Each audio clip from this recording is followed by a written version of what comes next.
नमस्कार. आज मी बनवली होती पावभाजी.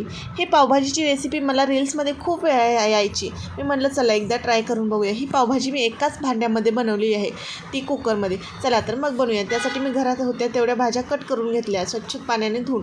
एका कुकरमध्ये तेल टाकलं, जिरे टाकले आणि बारीक चिरलेला कांदा टाकला, टोमॅटो टाकला आणि अद्रक लसूणची पेस्ट, थोडीशी कस्तुरी मेथी टाकू, मसाले टाकले, लाल तिखट, धने पावडर, हळद आणि पावभाजी मसाला आणि चवीनुसार थोडंसं मीठ टाकलं आणि व्यवस्थित हे सगळं परतून घेतलं.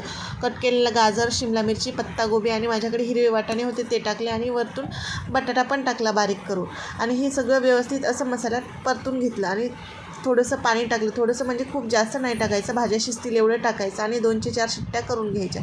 ते झालं की भाज्या व्यवस्थित शिजतील, मग त्या स्मॅशरने स्मॅश करायच्या. वरतून कोथिंबीर टाकायची आणि तडका टाकायचा. तडक्यामध्ये थोडासा पावभाजी मसाला, कसुरी मेथी आणि लाल तिखट, बस एवढंच टाकलं होतं आणि आपली पावभाजी 20 मिनिटामध्ये बनवून तयार आहे आणि तेही भांडे न भरवता.